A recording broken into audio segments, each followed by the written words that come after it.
পয়গম্বর মুসা নবী আল্লাহর কাছে কথা বলার জন্য যাচ্ছে, এমনি একজন ধনী লোকের সাথে সাক্ষাৎ। ধনী কয়, মুসা রে, ও মুসা, আমার এত ধন হিসাব রাখতে পারি না, আল্লাহরে জিগাইবানি কি করলে আমার ধন কমবে? মুসা নবী কয়, ঠিক আছে জিগাইব। একজন বৃদ্ধার সাথে একজন মহিলার সাথে দেখা। মহিলা কয়, মুসা কই যাও, কই যাও রে মুসা? মুসা নবী কয়, তোর পাহাড়ে যাব, আল্লাহর সাথে কথা বল।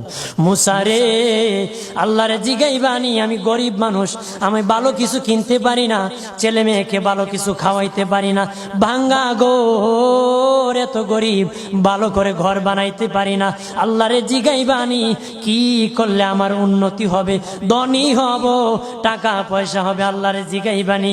আল্লাহ মুসা নবী কয়, ঠিক আছে, আল্লাহরে জিগাইব, তুমি কেমনে ধনী হইবা?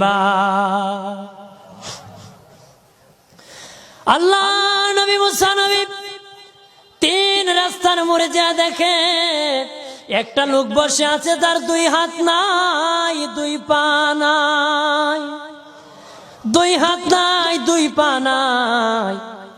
ওই লোক ডাক দিয়া কয়, মুসা রে, জীবনে কোনোদিন নিজে হাঁটতে পারি নাই, নিজ হাতে খেতে পারি নাই, কেউ খাওয়াইলে খাই, নতুবা উপবাস থাকি, বৃষ্টি আসলে ভিজি, সেখানে আমি আবার শুকাই।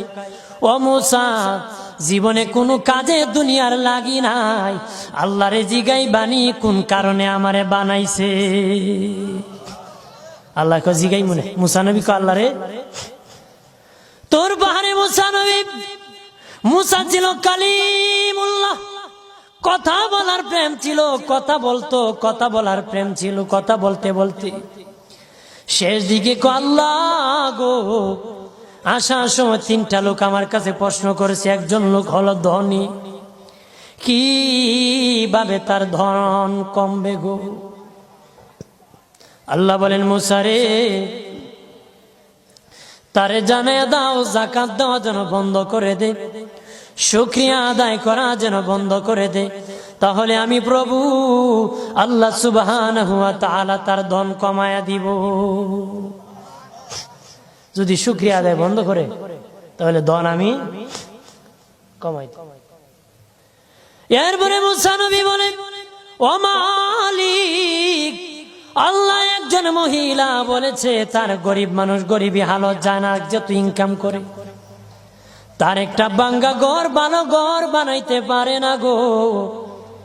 ও প্রভু, কি করলে তার ঘর উন্নতি হবে, তার অবনতির থেকে উন্নতি হবে?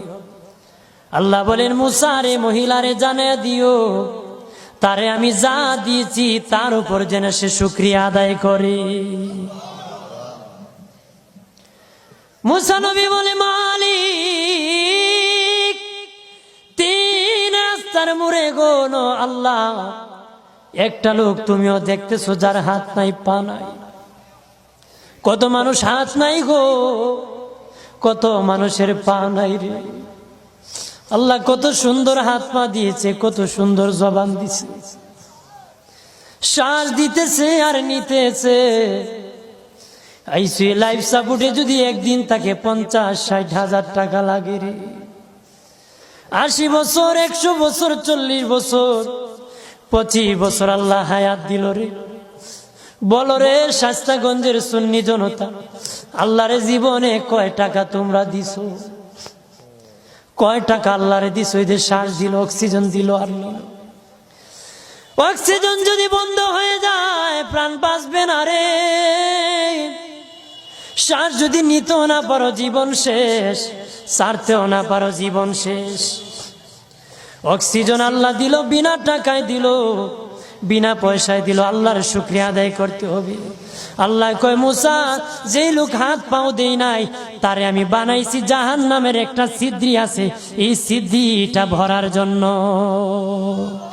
এই ছিদ্রি খানাটা বন্ধ করার জন্য আমি এই মুসায় এই লোকটাকে আমি বানাইছি। সুবহানাল্লাহ বলেন না?